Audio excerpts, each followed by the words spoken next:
Welcome back, everybody, to Standing Room Only. Are we Standing Room Only NY or just Standing Room Only? I mean, I guess Standing Room Only, but NY was all that was available in our social media accounts, so I don't know. You want to change the name? We work with both. I like Standing Room Only. I like SRO. All right, so that's what we are. We're SRO NY. SRO. We're SROing through, kind of like the Mets. It's been a minute since we've been here. Victor was busy traveling, building a future for himself. I have none, so I've just been here waiting for him the whole time.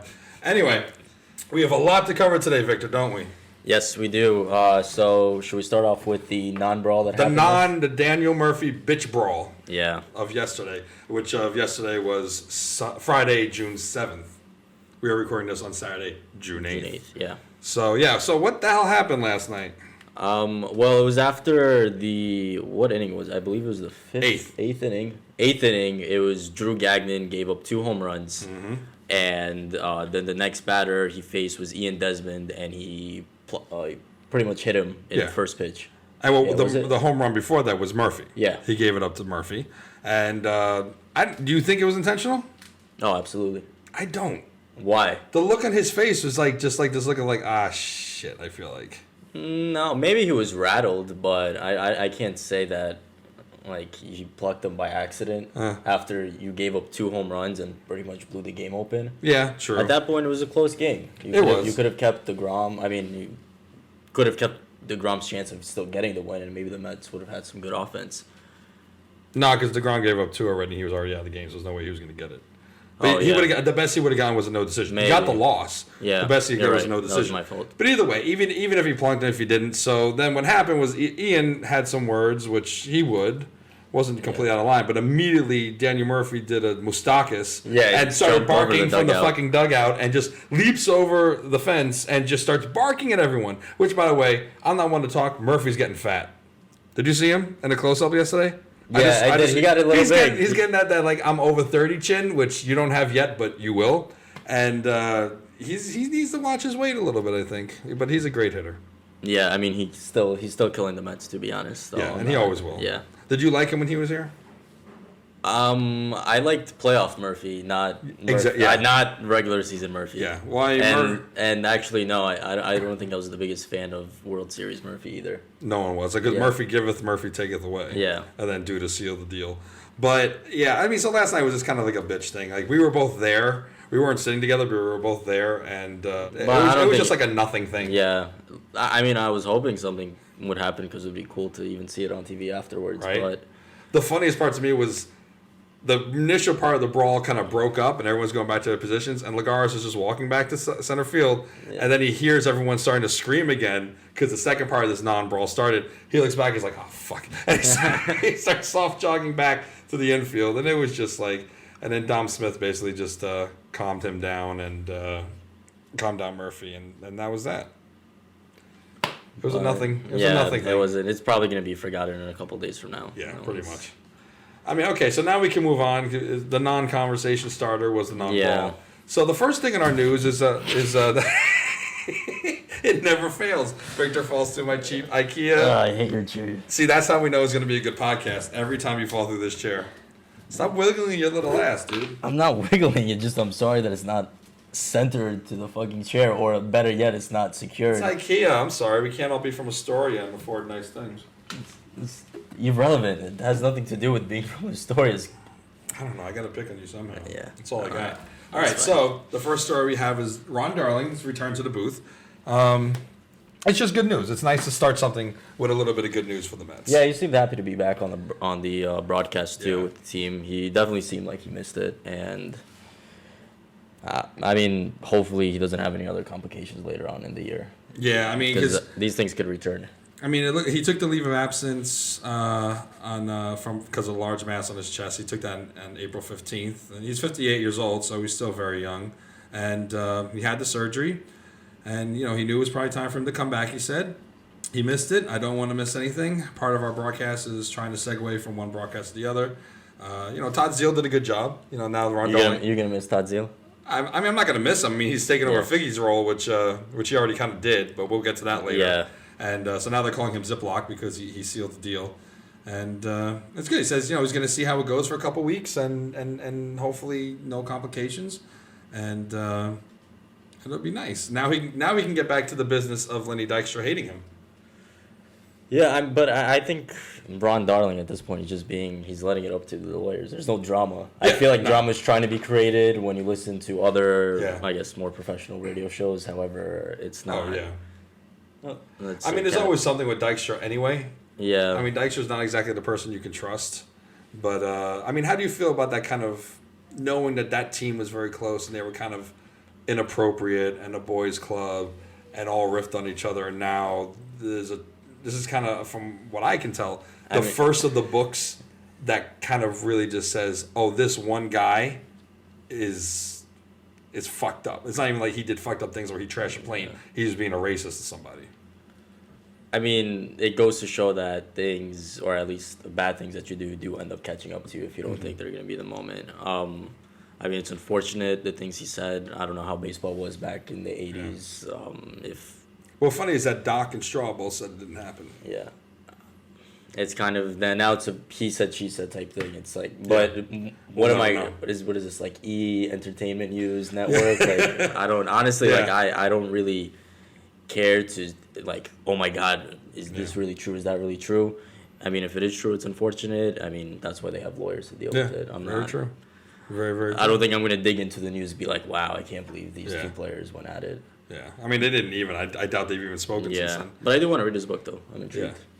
Yeah, it should be. Have you read any of the players' books? No, I haven't. Neither have I. No. All right. Maybe that could be the first. We're educated, aren't we? I know, right? And another piece of good news, Ed Kranepool, who's 74, his kidney transplant was a success. So we wish the best to him, especially this is the 50th anniversary of that team.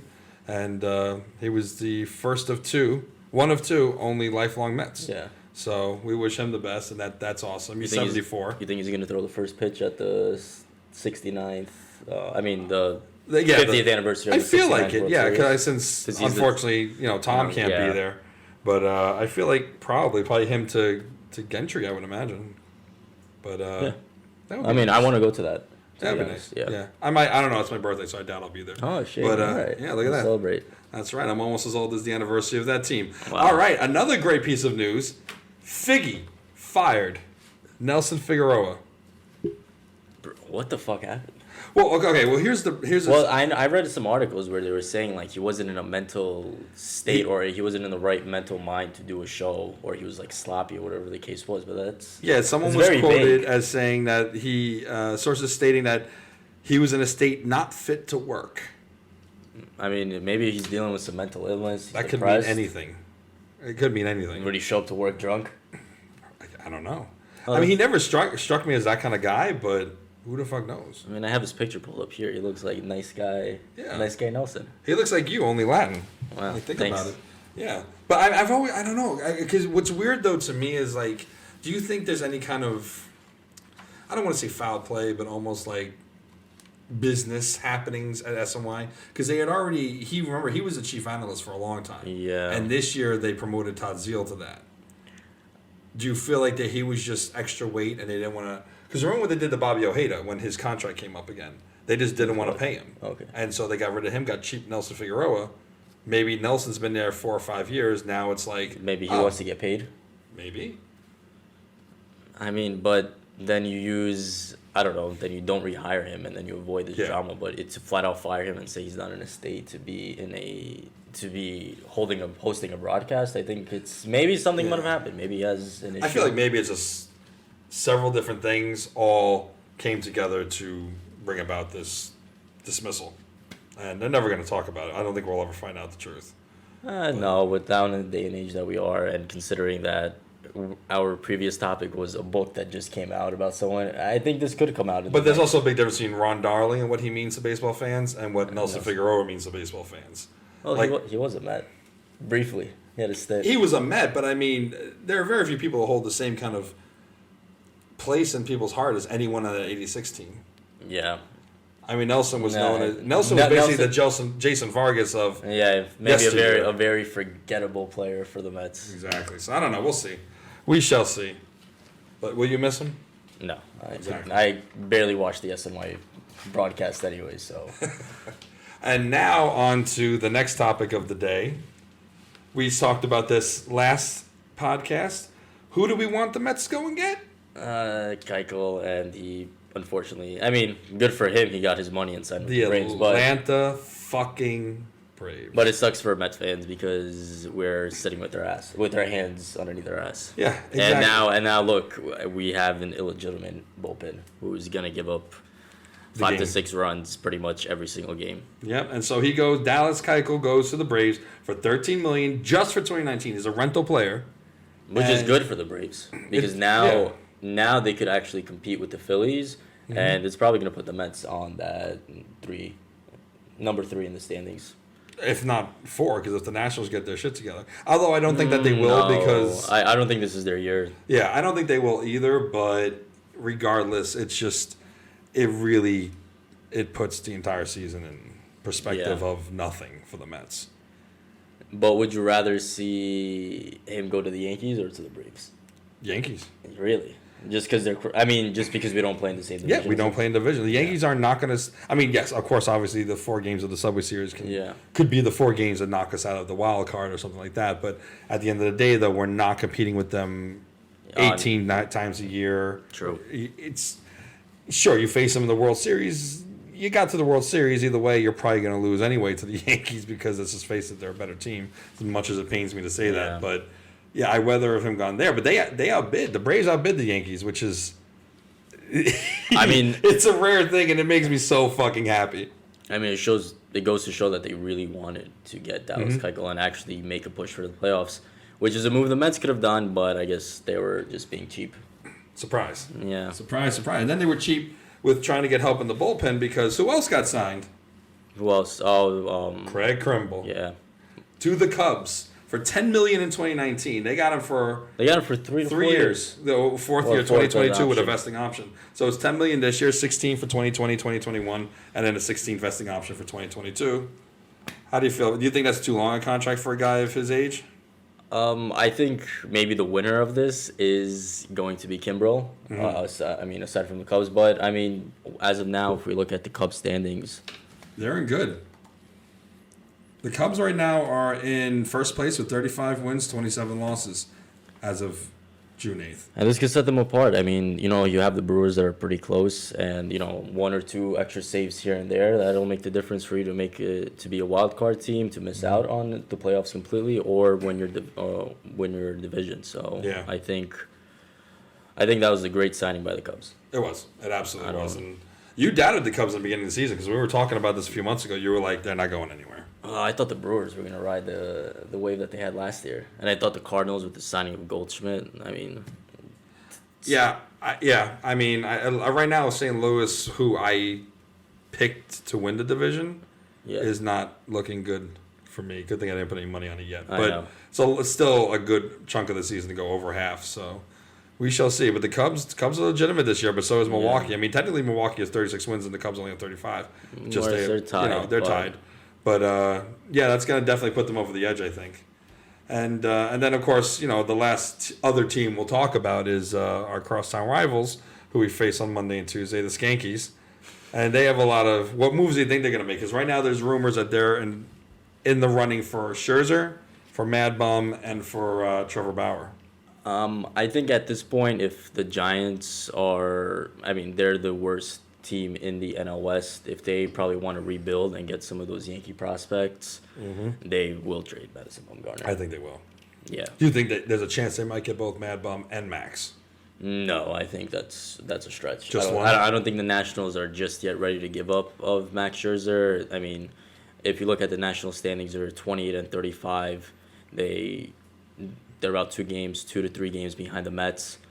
I don't see... Maybe they're just waiting till next year. They're in probably one of those modes, but Max Scherzer has been a dominant force for them. And you already got rid of Harper. I mean, if you want to pretty much unload Max Scherzer, does that mean you're going to tank and start rebuilding? Yeah. And that sends a terrible message to the fans. Yeah, so I think you keep Max Scherzer. With Madison Bumgarner, maybe it's just his time to go. Or, I mean, what's there as a Giants fan? I mean, I'm not a San Francisco Giants fan. I don't know exactly what they're looking forward to, but to be bottom of the NL West, where you have 2 teams as the Dodgers and the Rockies competing, and the Padres are kind of there too. Yeah, surprisingly.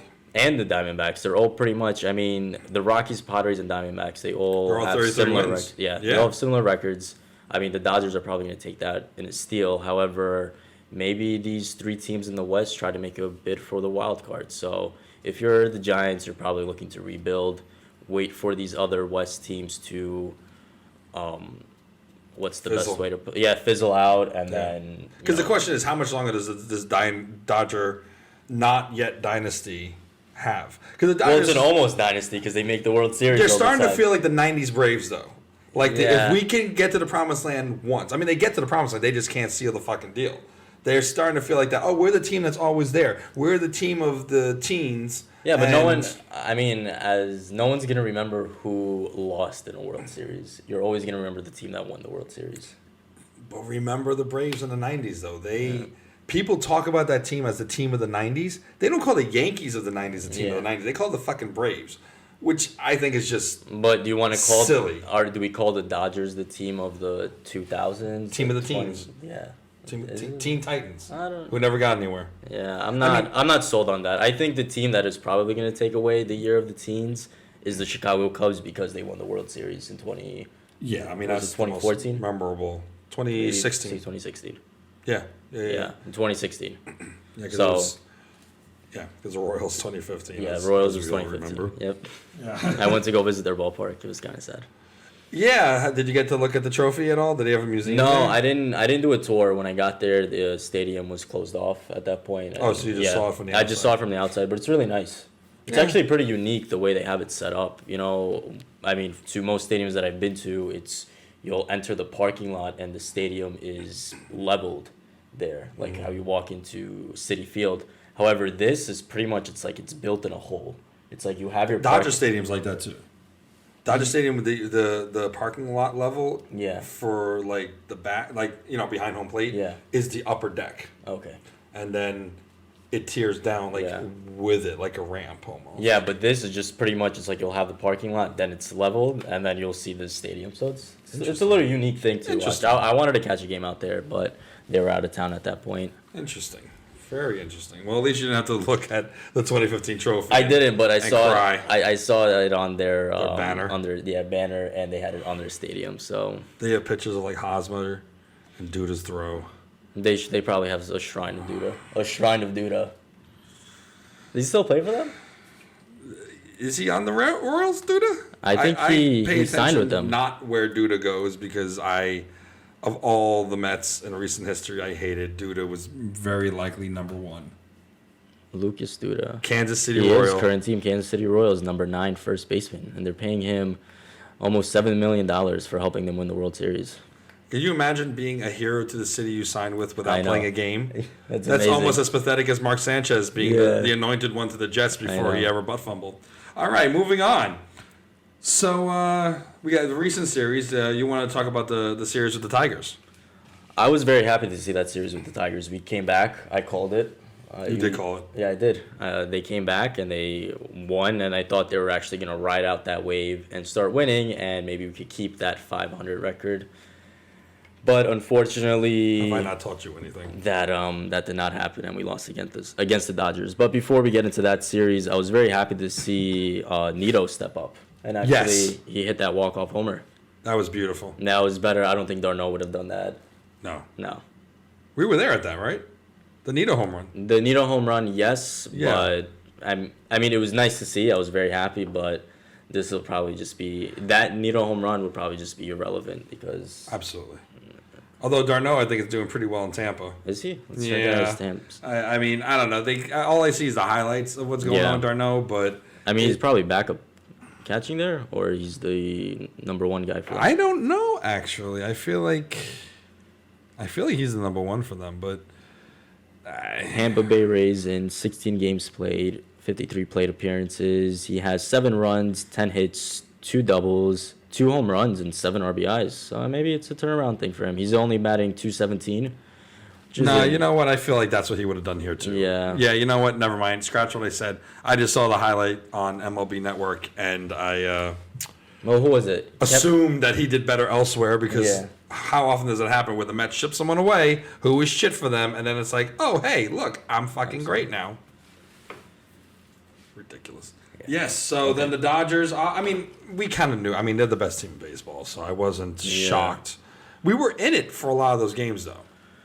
And it's another bullpen issue. And I mean, that one game where, was it Ryu and Jason Vargas? They were head-to-head in that matchup, but it was... I think it's literally the same story every single time. It's just like you kind of shrug your shoulders and you're just like, oh, that's the Mets. I mean, it's terrifying every time someone comes out of the bullpen. Yeah. Even when the starter's giving up runs, it's like you call Jason Vargas a human white flag. It's like the second someone comes in, the bullpen is the white flag. Yeah. We'll get to Jason in a minute, but it's the pen is just awful. And I don't know. I mean, especially against like Arizona and whatnot. Like the Dodgers are, to be in it and lose to a team who's the best in the majors, like the Dodgers, doesn't sting as much as a team like Arizona. Yeah. And it's just awful. To break down with how the series won, we only won one game out of the 4. Looking at it, the Dodgers won the first game 9-5. And then the Mets won the second game 7-3, and you thought, all right, you know what, the Mets, they can turn this around. Maybe you'll win this series or at least split it. And then they play on Wednesday, the 29th, and I saw the score, and I was just like, all right, the Mets are winning this game over. I could care less about it. That hurt. I texted Shane. I was like, yeah, we're back in this. I go to sleep. I wake up the next day, and we see the 4 runs in the 9th inning, and that was it. Yeah. That was very disheartening to see. And then that final game where the Mets lost 2-0, it'd be kind of almost a nail biter, where you could say, but we just didn't put up any runs. We only had 4 hits. Who pitched that day for the Dodgers? It was Ryu. And he was lights out. Yeah. Mickey Callaway had no words for it. I was listening to his post-game conference. Does he ever have words for fucking anything? I mean, again, the next bullet point on our list is just poor decisions by coaching. Yeah. It's just... Mickey Callaway is just... Someone posted on Facebook a GIF of Mickey Callaway sitting there just staring at the camera, smiling, eating popcorn. And whatever context that was originally shot in, now it just feels like a fucking mockery. Everything with him is a mockery. I mean, that he should have left Syndergaard. Yeah. That could have turned the series around, and maybe we could have won it instead of... We could have, pretty much had 2 wins instead of just a single... Yeah.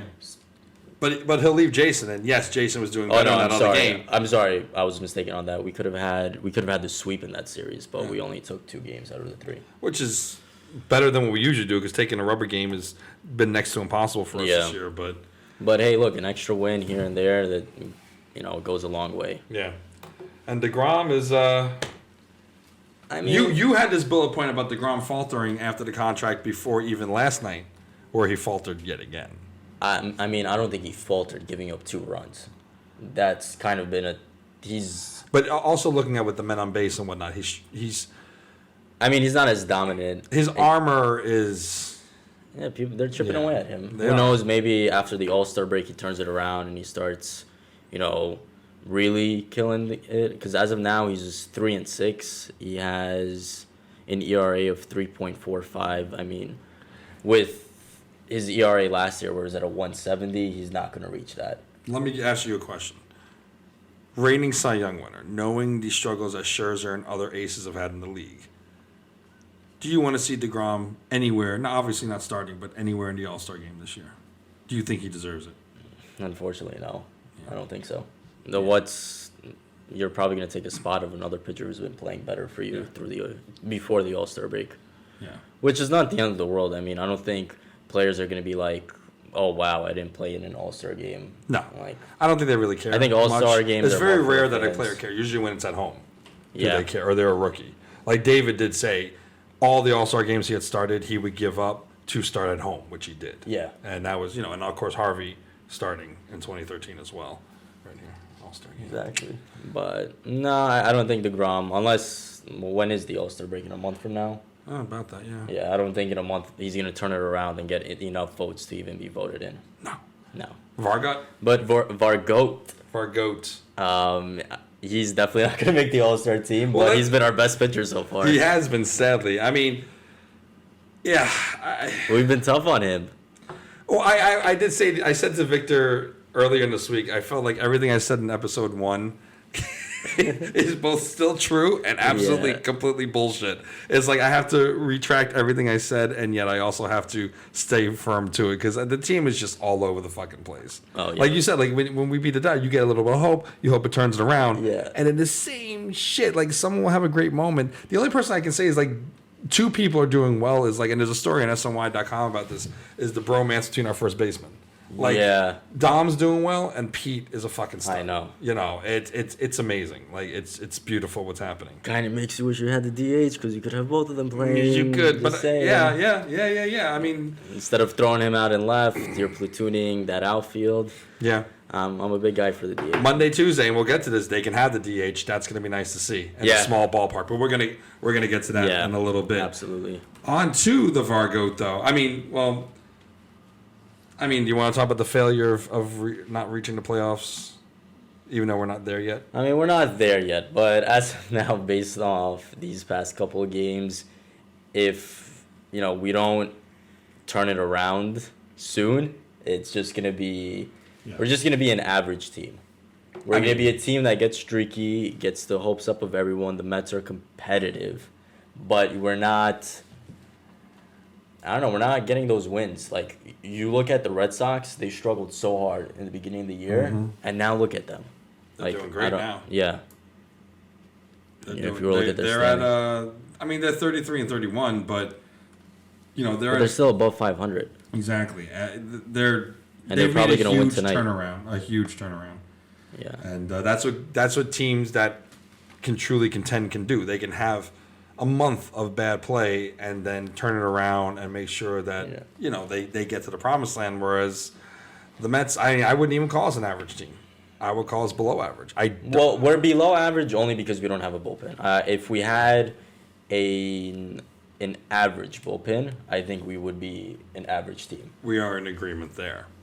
And we're also in agreement is that our best pitcher is Jason Vargas. Jason! Yeah. Through 9 starts, he's 2-3. He has 1 complete game with the Mets, which he has a just 5-hit shutout. Complete game, 117 pitches, 79 strikes. In his last 7 outings, he has a 1.85 ERA. That's some Cy Young material. Cy Young. If he wins the Cy Young award, if he wins the Cy Young award, we both have to get Jason jerseys. There's a picture I'm gonna put on the podcast, but you have to see this. It's so Jason, and this is at that game. His complete game shutout. It's just so Jason. Yeah. And I don't know. I mean, are we kind of I wonder if he knows that his hair looks like that. Maybe it looks better when he's not sweaty. He looks like a bad 70s porn star. He looks like a writer. Like, every time I see Jason Vargas, he looks like he's a poet, and he's... I feel like he could put on one of those little hats. I don't even know what they're called, and then he could, drive a taxi. Yeah. Like, I feel like he drives the Mets players home after the game. Like, where you headed, Mac? Because he's just... What are you doing? You're texting during our No, podcast. I'm not texting. Sorry. What are you doing? You're texting during our podcast. No, I'm not I was texting. feeding you good fucking jokes. You weren't feeding me good jokes. You could have gone with that. I hate you. Yeah. But yeah, so Jason. All-Star? No, not an All-Star. Cy Young. If he wins the Cy Young, then that's the highlight of the Mets season. What does Jason have to do? See, Victor has this tradition, right, where we're at the game, and when we're losing or we need a good hit or we need something good, he'll be like, if this player, if Pete hits a home run here, I'm getting his jersey. If Gesellman... I told you, if Jason what does Vargas, Jason do? If he wins the Cy Young Award, I will get a Jason What if he gets Vargas a no-hitter? Jersey. No. Do I have a Johan Santana jersey? No. So, But Johan, you expected it from. Jason? No, I'm not going to get a jersey if he throws a no-hitter. What if he throws no-hitter against I would the Yankees? I would get maybe a T-shirt that says Jason Vargas no-hitter against the Yankees, but I wouldn't flat out go buy a jersey that's like $120. Unless he was a Cy Young. Unless it was a Cy Young. I mean, do you have a Jacob deGrom jersey? No, I do not. Do you have an R.A. Dickey jersey? Nope. Do you have a Doc Gooden jersey? No, I do not have a. Do you have a Tom Seaver jersey? No Tom Seaver jersey. But you'll get a Jason I would get a Vargas Jason jersey. Vargas to celebrate his Cy Young. You're a man of principle. I love that. All right, Cano is injured again. Surprise! So he's supposed to return today. Cano can't run down the first baseline without getting injured. I don't think he can get up the steps of the dugout. Like if you look at him in that non-brawl, he was like the last person. He's like guys, I'm feeling a bit of tightness. Like, yeah, sorry. So you're on your own. I don't know. I mean, I feel like we have how many more years left with him? He's basically going to be a pinch hitter. I don't think he's going to stay. Again, we go back to what I talked about in the first podcast. He can't stay in the field at 36 years old. Yeah. Post steroids, all that stuff. Maybe he's like, what's the best way to put it? He's like a spiritual player for the Mets. He's just like a bench player. He's just there to... Spiritual? Yeah, he's just there. What, to tell people to hustle out base hits? Yeah. Yeah, I don't think like, so. I don't know. Yeah, at this point, I'm not too crazy about his role. I was never crazy about him, especially now in light that the Diaz deal seems to be neither successful nor unsuccessful. Look, that's going to take time. If Diaz proves himself, maybe after the All-Star break, you'll look at him more towards maybe next year. Then you know what, it does pan out. But as of now, it's too early to tell. And like I said, I think if Kalenic starts killing it in 5 years, then we're lost. That's like shit. Another one. And then you want to talk about Cespedes, about moving on from him permanently. Yeah, he's not going back. I agree. Yeah, I'm as much as it hurts to say that because Cespedes was such a big part of that 2015 team, and you could say maybe 2016. And 2016, yeah, absolutely. I mean, with the injuries that he's had, it's a little bit of a joke at this point. Yeah, I mean, it's just. And if it's poor conditioning by our trainers from years past or whatever the case is, but I think this is the cherry on the cake. Yeah. Because it's so Mets for this to fucking happen. It's so Mets for the fact that, like, okay, fine. None of us have faith in the trainers. Yeah. None of us have faith in the medical staff for the Mets. We've seen time and again for decades how they just botch every injury that happens. But then you got a dude. I mean, like, Ike Davis got his, like, desert rose fever, whatever the fuck he got. Yeah. That was random and stupid. But like, the stupid shit that happens to this team, and now he falls in a hole. He falls. Just like the Mets. He falls. Yeah, but he falls in a fucking hole. Like, come on, dude.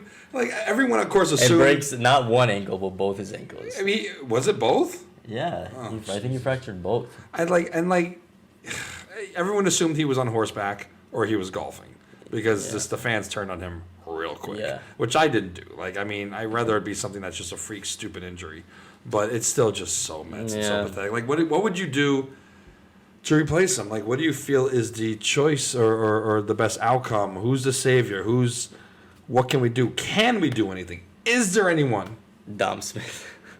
Dom Smith and left. I don't know. Maybe that was, if you go look at the silver lining of this, you gave Dominic Smith a chance, and maybe he could perform. Maybe.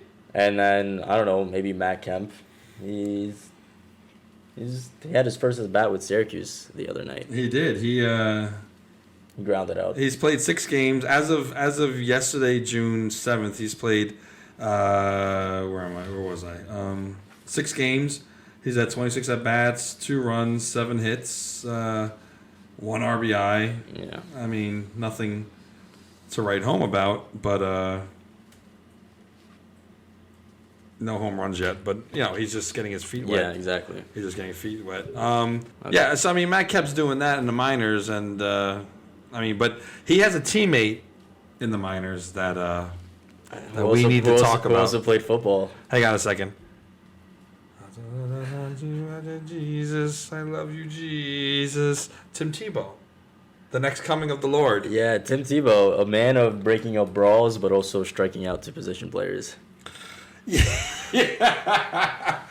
Why the fuck is he on this fucking team? I think it's just for the extra money you get to probably selling. The fucking Wilpons, again, selling their soul for a fucking sideshow attraction in Tim Tebow. I think if you're a college student and you want to go see Tim Tebow, it's perfect because you have Syracuse University right there. That's true. Yeah. You think they have a prayer circle before the game? No, Tim Tebow definitely organized it before. And after the game, too. Sorry we sucked, Lord. Please forgive us. I mean, he's playing left field. Maybe he's the answer. Maybe not a Cespedes is gone. Tim Tebow left field. Because look at it this way: he's played 45 games. He's played the second most games on that team. 145 at bats. Well, no, yeah, you're right. Yeah. No, he's played. He's played. Yeah, you're right. The second most. Second most on the team. 15 runs, 23 hits, 7 doubles, 1 home run, 14 RBIs, like 33 total bases, 15 balls on base, and 59 strikeouts, which is second most on the team as well. Yeah. Right, just behind Travis, whose last name I'm not going to butcher, who has 73 strikeouts. I mean, he got struck out by a position player. That happens, I guess. I don't know. If you get struck out by AAA position player, that's exactly my point. If you're getting struck out by I don't know. If say if Yasiel Puig with his arm all of a sudden stepped in a blowout game and he struck you out, would you be surprised? Not necessarily. He can throw 100 miles an hour if he really puts his mind to it from 60 feet away. But like a position player in AAA. Well, who did he get struck out by? I'm actually curious. I want to do some research on him. Well, my whole point is that you have a lot of people waiting in AA in Binghamton who have much better averages. You know, it's just another, like you said. I mean, because Tim Tebow's average is 159, which is he should probably pathetic. get demoted. Yeah, he should get demoted. And then you have guys who are in there. I mean, granted, not that I want to see Ruben Tejada back, but he's got a 556 average in AA. You know, he's a former major leaguer, so you would expect that. But then you got a lot of other guys who, with the exception of one player in AA Binghamton, all have above 200 batting averages. And yet you keep Tim Tebow there because he makes you money. And I'm sorry, you're not charging that much more for AAA than you are AA. Put him back in Binghamton, promote someone to Syracuse. He's not coming on the team. Yeah. It's never going to happen until, we're 20. I mean, I guess if you're 20 games out in September and you want to do September calls, which now are limited anyway, you want to bring him down just to sell some extra tickets. True, and it's probably some jerseys. But it irks me. It irks me when I see people with Tim Tebow jerseys. I hate it. It's just like I hate it. I hate it for the fact. Like I remember when you can continue. Sorry. When Jose came back, I wanted this jersey. This is a Jose Reyes jersey, the alternate blue road jerseys. Yeah. I wanted it, and for a while on the website, you couldn't just pick like vintage players. Yeah. You had to do the whole personalization thing, and then they wouldn't even let you do certain things without a different cost fee. But they had Tim fucking Tebow available the second they got him on the website. And obviously, we all know it's a ploy for money. We all know it's the Wilpons being greedy. We all know what this is about. But it's fucking pathetic. But the fact that we even signed him in the first place, a lot of teams looked at him. Yeah. I guess we're the Jets of baseball, so it makes fucking sense. But I don't know. What were you going to say? But no, I was doing some research on who struck out Tim Tebow, and his name is Jordan Patterson. And I was wondering, I was like, maybe he had a pitching background, so I can't shit on Tebow that badly. But he's an outfielder and first baseman.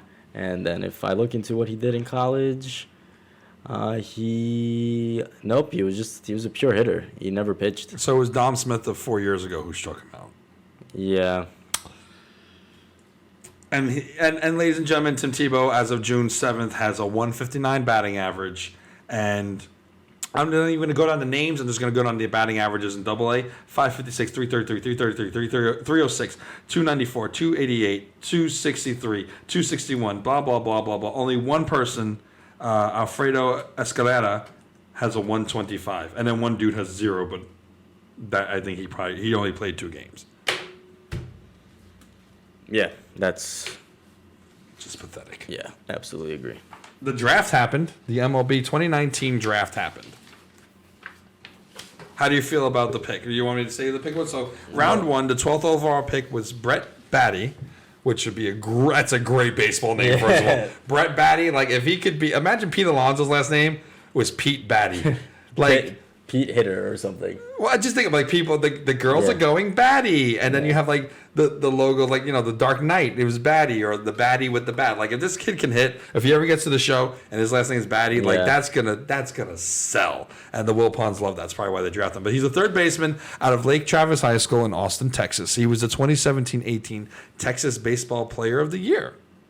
Their first 3 draft picks were high schoolers. The round 2 and the 53rd overall pick, Josh Wolf, a right-handed pitcher out of St. Thomas High School in Houston, And round 3 was Matthew Allen, who's a right-handed pitcher out of Seminole High School in Sanford, Florida, which actually, oddly enough, I was watching an ESPN story about it. They had more to say about Matt Allen than they had about Brett Batty.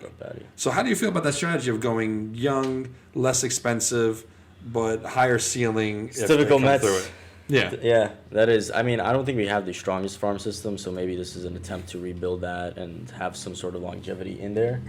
I mean, if Brett Batty could be our, third baseman in the next 7 years, that would be amazing. Wouldn't it? Yeah. Yeah. I mean, I don't hate it. I mean, while it is absolutely typical Mets, it's almost like the whole discount store shop. Yeah. See what you can get, and there's no downside to it because they're not going to be all that expensive. And if someone hits, it's great. I have to take back everything I said in the last podcast about Adeiny Echeverria.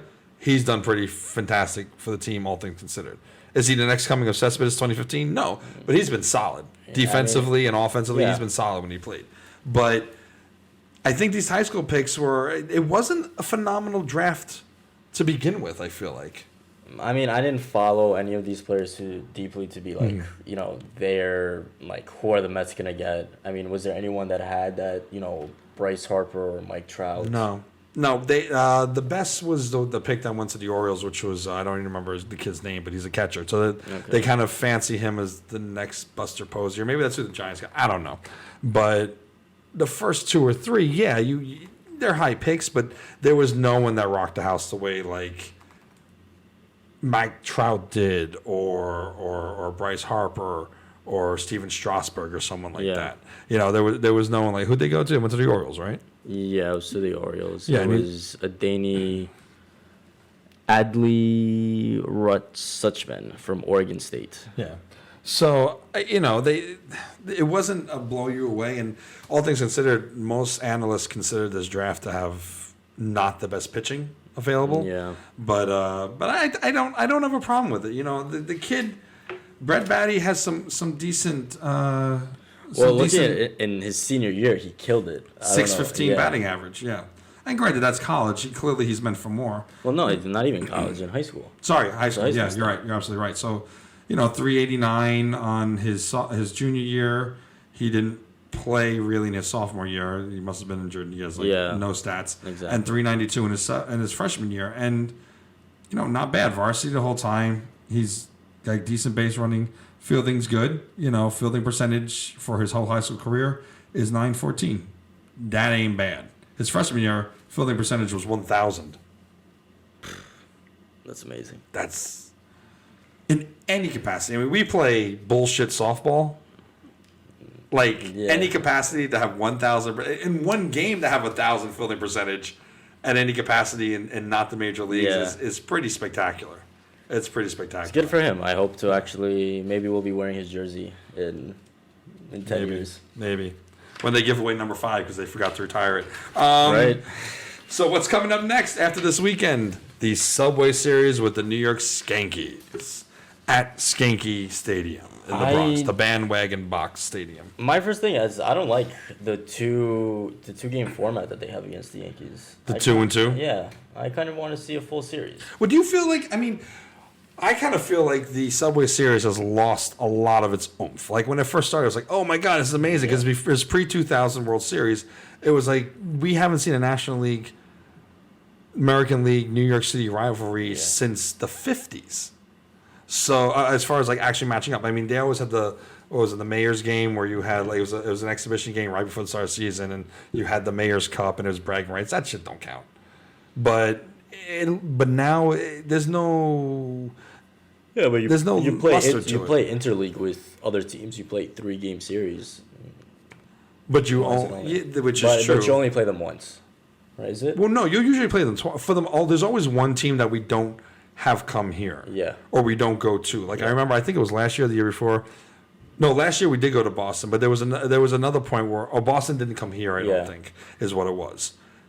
But the Yankees were going to play every season regardless, which is why I feel like they feel like they can cut it down to 4, whereas other teams you're not going to get as much of an opportunity to see them come to town. That's true. So or maybe you probably just, in those 4 games you try to sell more tickets because if you spread them across 3, you probably won't make as much money. And so we have the pitching prospects are up for Monday. It is Who's going? Jason versus Tanaka. So, I mean, matchup of the Cy Young Award winners. Yeah. I mean, I think I'm expecting a complete game, one-hit shutout by Jason Vargas. What about you? No, I think the Yankee bats are going to get to him. I think he's probably going to give up, I would say, 2 or 3 runs. I think he's going to hit 2 home runs himself.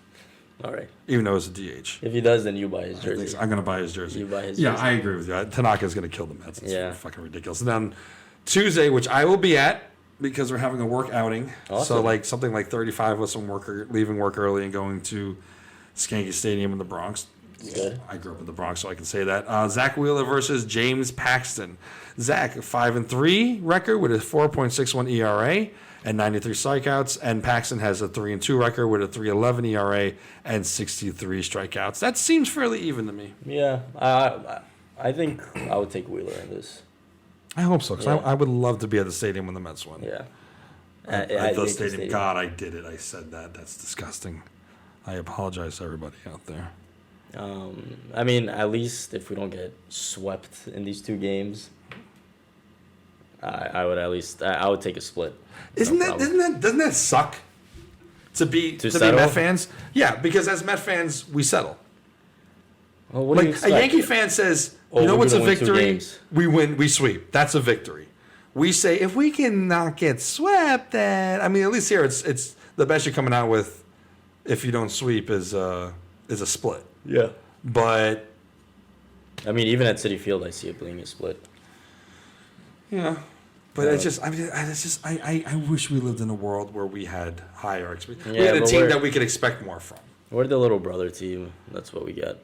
It sucks. It really sucks. But I saw this interesting... Feels like the adopted little brother. But I saw this interesting stat. The Mets, including the game from yesterday, the next 28 games are against teams that are over 500. Oh, yeah. Well, first, you want to talk about the history of the rivalry with the Yankees, right? Oh, if we want to still go on this Yankee topic. Absolutely. I don't care. We all know we're the second team. We've always been that, and they beat us in the World Series. And we're the little brother. That's it. And they have ownership and management that knows what they're doing and gives a shit. They have the bragging rights. And predictions split in both. Split in both. I think split in Yankees. They sweep us at City. That would suck. Yeah. But yeah, so the upcoming schedule, like you're saying, right now, June 7th through 9th, we have the Rockies. 10th and 11th, we're at Skankies. Then we come back home. It's all teams over 500. Then we have Keuchel and the Braves. Then we have Kimbrel and the Cubs. And we're going to both their houses. Yeah. And then we come back home for the Phillies. And then Keuchel and the Braves. That's the weekend of the 50th anniversary. So that's not going to be fun for those players to have to watch that. And since most of them are on death's doorstep, that'll probably be the last thing they remember from Citi Field. And then 4th of July weekend, we verse the Skankies again, but at home. And then... No, this is going to be such a tough stretch. And then we go home to Philadelphia. We go to Philadelphia. No, sorry, the Phillies come here. And that leads us into the All-Star break. Yeah, I think the team that we have the best chance against is probably the Cardinals. Yeah. Looking at this, maybe, the Phillies, they mess up. We could take a series or steal a couple of games. But, right now we have the Rockies game. The Mets versus the Rockies. This is the worst stretch of the season. Hands down, bar none. Is this going to be a case where the Mets go 5-20, 22? I think we'll do a little bit better than that, but I don't think we're going to overachieve by any. Do you think we'll be 500? Imagination. 500. No. I think how many games is this? 1, 2, 3, 4, 5, 6, 7, 8. 28 games. Jesus, I don't know. I say we go. I say we go 9. 9-19. I say goodbye to the season. 9-19. I say. Honestly. What do you say? What say you, sir? 14-14. Can you stop? What? Why are you so optimistic? What teams are we going? Okay, let's go through these wins. First of all, we already got one loss against the Rockies, so there's one of the 14 on the negative side. We win 2 against the Rockies. We finish out the series winning it. Okay, so we win tonight and tomorrow. Okay. Right. And then Monday and Tuesday at Skanky Stadium? We win 1, so that puts us at 3-1. All right, so... The Cardinals... I got to do this math. Hang on a second. 1, 2, 1, and then we 1-1. Okay, go on. Okay, And then we face the Cardinals, which I told you I think we could. That's the series that we could most likely win.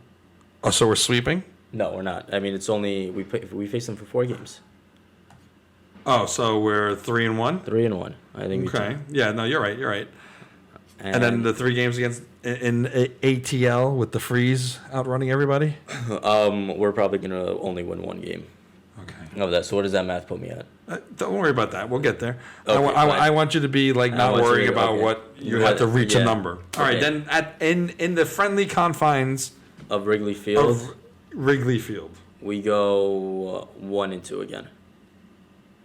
And then when we come home versus the Phillies, I think we take 2 from the Phillies. 2-1. Then with the Braves coming in, that's a 3-game series? That's 3 games. Yes. 3 games.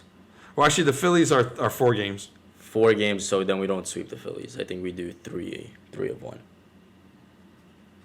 of that 4-game set. Okay, and then Keuchel? Keuchel, I think we do 1 and 2 against those. The June 28th to June 30th. Okay. Series, is that what we're on? Yeah, that's what we're on. And then the Skankies at home. Oh, we split that one. And then the Phillies July 5th, 6th, and 7th. America. 6th and 7th. Ooh, You don't even play July 4th. Yeah. What about the flyover? I know. What's going to happen?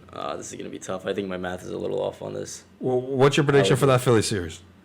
Philly series is, for facing them in 3 games, I'm optimistic, 2-1. All right. Let me do the math here. And then, we catch up in the standings. Stretch it out. I'm going to do math. All right. You know what? We're going 9 and 19. 9 and 19. You heard it here. Victor says 14 and 14. He's an optimistic Mets fan. I say 9 and 19. Well, I mean, it's not going to put us. Wait, 20 game or 29 game? You said 20. It's 28 games. Yeah. So 19. But with the Mets, I mean, it's not going to put us over 500 in this. Nothing's going next to put month us over 900. It's just not But going to look, happen. I think we'll just tread water. Well, that's all we ever do, isn't it? Except once every 9 years, we do great. Those are the series that bring us into the All-Star break, which leads us to All-Star voting, the most wishful thinking moment of the year for Mets fans. One of the only teams with a fan base that considers getting just one of their players into the game a victory for the season. It's going to be Alonso. Well, have you voted? I voted like 3 times. And did you vote for all Mets? I did all Mets because I didn't even bother looking at any other category. Okay, what team did you do for the American League? I didn't even do American League. Oh, you have the option now too? Oh, I always just go down the line of Boston. Yeah, okay. But it happened on Google. I just looked up the Mets All-Star voting, and then it lets you do it there. So and who do you think realistically will get in? Of Met players? Yeah. Pete Alonso is probably the only one. Maybe if there's some injuries out in the NL, it's Conforto could get on as a reserve. I don't think Conforto will get on. I think McNeil will get on a reserve just because of him being the third best hitter in the second third best hitter in the National League. That's a good argument. I think the managers will have him come in as a substitution player, and we'll see. I just don't think that many. 7th or 9th I don't think that many fans know of McNeil outside of the Mets. I agree, but we usually turn on an All-Star game, and if you make it to the 7th, 8th inning, which is hard to fucking do, you always see that dude is like, who the fuck is that? I know. Squinting your eyes like, who the fuck is that? But I mean, do you think Alonso's good enough to be the starter? If he hits like another 5 to 7 home runs, maybe he could. I think I don't think he'll start. I really don't. Maybe because he's also a rookie, and maybe That's managers never mattered, though. I mean, maybe managers will have a chip and they want to teach him a lesson not to get too cocky. And especially because the Dodgers manager as well. Yeah. So anything. No, he's not going to start. Yeah. No. I think we'll see him in the 3rd or 4th inning. Yeah. Yeah. But I definitely think he makes it. You think he's still on track for Rookie of the Year? Oh, absolutely. Good. Yeah. I mean, didn't he win Rookie of the Month twice so far? Once. Oh no, once. It was Austin Riley. That was my Last fault. month? Yeah.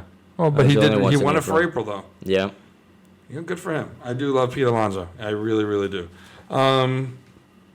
So we both agree Alonso makes it, not as the starter in the All-Star game. No, but he's going to make the All-Star game. And you think Conforto has a chance for a write-in or for an addition? Yeah. And I think McNeil has a chance, just out of sheer numbers. Yeah. Sheer numbers. And plus, he's a good story, McNeil.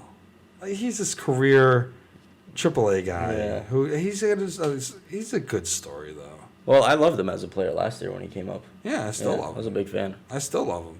He actually stuck around on like some of like TJ Rivera and some of the other ones who were a flash in the pan at second base or third base and then just evaporated. TJ Rivera. Yeah. Well, everyone was really high on him, but I'm glad McNeil stuck around. I think he has some lasting power on this team. So now for the fun part of the game of our podcast. Will it so? And then this question is, what numbers would you retire immediately and in the foreseeable future? Would you like to go first? I mean, based on from what I've watched as a Mets fan since 2006, the only player that I legitimately see being retired in Mets history is David Wright. Mm-hmm. I don't think anyone else, like people could maybe argue for Johan Santana because he threw the first no-hitter, but I don't think that's... No, I wouldn't say I wouldn't do that. I don't know. Who would you put in? Well, a number of people, actually. I would start with number 36, Jerry Koosman. Koosman is the Syndergaard to... Jerry was to Tom Seaver what Syndergaard is to DeGrom, but even more so, I would say Koosman is the Ron Darling. Not even, no, he was better than Ron Darling. The Ojeda or whatnot, the number 2 to Doc. No, Jerry Koosman was an ace in his own right, but he had to be on a team with Tom Seaver. And in fact, most Met players from the 69 team will tell you that he was just as equally as instrumental, and he was someone who, when the game was up, when you had the big game, he was the guy you put out there above Tom Seaver. And he was the guy who, in Game 5, when the Mets won their first World Series, I don't know if he pitched a complete game. I apologize for not knowing that, but he was a starter, and I believe he pitched a complete game that day at Shea. So he is a Mets legend. With Tom not being able to be there this year for the ceremony, it's going to be Kuz's. He's going to be the one that centers all of them basically, and he's number 36. So it'd be really nice to see. I mean, granted they usually grandfather it in, but it'd be nice to see Callaway have to take off that number fucking 36. Jersey. He doesn't deserve to wear number 36 would you do Keith at Hernandez? All. Absolutely. Number 2 would be then Keith Hernandez, of course. It's the trade that changed everything. Yeah. It was like, we give a shit now. We're legitimate. We're going for this. It's not going to be this year, but we're going for this. And he was the best leader the Mets have ever had as far as an on-field player, even better than David Wright. He was vocal. He challenged people in a way that players don't like to get challenged nowadays. They need to be coddled a lot. So it's a different way of speaking to people. But Hernandez changed everything in that team. The third number I retire, which they should have done years ago after his passing, was the kid, number 8, Gary Carter. Keith started that revolution, and the Gary Carter trade was the one that sealed the deal. He was the last piece. And they were co-captains. They completely different management styles, so to speak, leading styles. But he centered that pitching staff. He was the one who helped Doc be who Doc was at the time.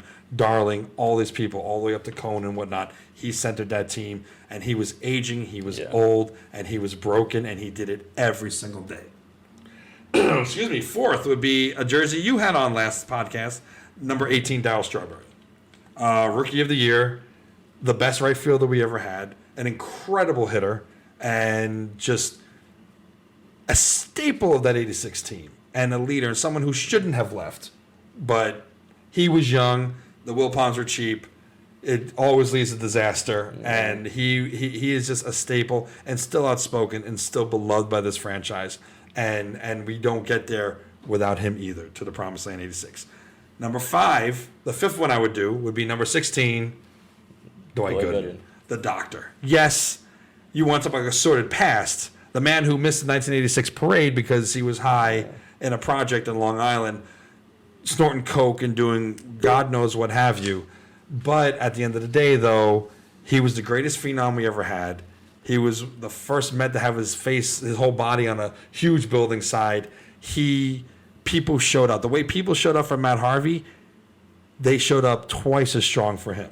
And for a few years there, Rookie of the Year, 1984, Cy Young winner, 1985, World Champion, 1986. And he's just indelible in our minds. Then I would go, my 6th choice would be actually number 45. Granted, he first started with 31. John Franco. Yeah. I do feel like the captains of the team, because this isn't one of those teams that just gives out captainships non-fucking stop. I mean, we don't have a captain now. We don't. And the Mets traditionally, we didn't have a captain until Keith Hernandez. Tom Seaver wasn't even the captain. Yeah. If he had the right to be a captain, and he was someone who helped groom David Wright into becoming the man and the legend that he was, I think he deserves that. He was our closer. He was there every night. He took a step back when he wasn't closer material anymore to be the setup man. Oh, wow. Can't Nice. That's funny. For the Freddie Mercury. Right. But I would retire John Franco. Yeah. Of course, number 5, the captain, David Wright. There's absolutely no justification needed for that at all. He is, in my opinion, the true franchise player, and that might show my age. I know all the old timers are going to say, fuck you, it's Tom Seaver. But the way I look at it like this is that there has never been a Met that transcended the way David did. Mike Piazza is always the question mark of steroids, and he wasn't a lifelong Met. Yeah. Tom Seaver, God bless him. I don't wish what's happening. I'm not saying he's getting his just comings. I'm not saying anything bad about him. My prayers are with him, with what he's going through, but he is known as being kind of a jerk. He's kind of a dick. He's not always I don't blame him for having beef with the Wilpons because anyone smart does, but he doesn't transcend in just his personality and what he means to the world of baseball, not just Met fans, the way David Wright does. And I was back and forth on this, but I am going to say I would retire Jose Reyes because looking at his stats, the most energetic player we ever had, a batting champion, the most triples, steals. He and David were a package deal for 9 years, and or was it maybe not 9 years, 8 years. And it was just, he is, while Ray Ordonez was probably better defensively and Bud Harrelson was more of a leader on the team, he is the all-around best, most energetic player the Mets have ever had, let alone just as a shortstop. So I would retire him. A lot of back and forth with honorable mentions. Number 7, Ed Kranepool, only because he was the first lifelong Met, but that doesn't put you over the hill for me. But Harrelson, who was really the leader of the 69 team, Tug McGraw, who coined the phrase, you gotta believe. Part of that is a little bit posthumous because of his tragic death. Cleon Jones, who was a centerpiece of that team. Rusty Stubb, who was also a legend, but he wasn't there long enough. Carlos Beltran, who was the best center fielder we ever had. And I think I would put him on the full list. My final honorable mention, but I will elevate him, would be Mookie Wilson. Because you put him on the retired list? I would, because while there are other players on Hojo and Ron Darling and all these other people who made maybe more of a impact in their every at bat or every performance, Mookie is at the centerpiece of the most famous play in Mets history. He's been a Met longer than most other players ever had between playing and coaching. He's outspoken. He's an ambassador for the team. He isn't always on the best terms with the management or the ownership, but he's still out there. He's still doing a lot of things for the team, and he's just kind of – everyone knows of Mookie Wilson because of the most infamous play in World Series history. And he's been a Met, and he's a legend to us. So yeah. I would say him, but you would only retire David. I mean, I haven't really, to be honest, watched those players that you've mentioned before. So I wouldn't have the argument that you had to put them in. And I mean, that's probably my fault. I mean, in 20 years, I feel like it'd be any of the play. I feel like maybe in 20 years from the players that I watch now, that'll be like, wow, like who knows, maybe Jacob deGrom or Noah Syndergaard will be like, these are the guys, or hopefully Pete Alonso makes a name for himself. Be nice. Yeah, it would definitely be nice. Yeah. I mean, it's just a matter of, I'm sure there are people out there who are like, are you fucking serious, Jose Reyes, not Bud Harrelson?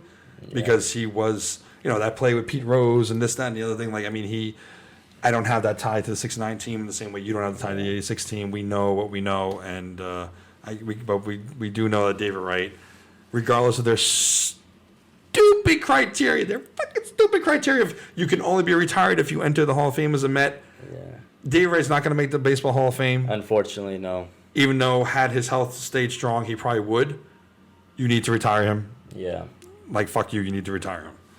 And, so I think just one more thing. We just wanted to give a shout out and a thank you to Bill Buckner. Yes, the great the incomparable Bill Buckner, who born December 14th, 1949, same year my mother was born, and passed away on May 27th, 2019, 69 years old. And he just had, he's only memorable to Mets fans because of one play. Yeah. And that's unfortunately something that haunted him, but he also took with a grain of salt. And all players should have that kind of humility, that kind of honor to be able to take something like that and roll with it, especially like in Curb Your Enthusiasm and whatnot. And he was a legendary player for the Red Sox and for other teams as well. And Well, he played for the Dodgers, the Cubs, the Red Sox. I mean, his career stats, he batted .289.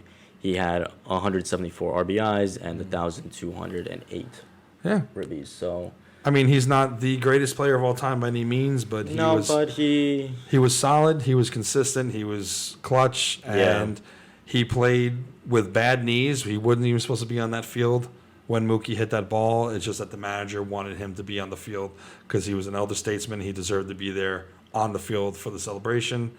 And you know what? They had a Game 7 to come back, and they didn't do it, and he was unjustly blamed by Boston, and then he was welcomed back after they won 2 more World Series. Well, it's known as the Bill Buckner play. It is known as the Bill Buckner, and he's become a punchline, but he's much more than that.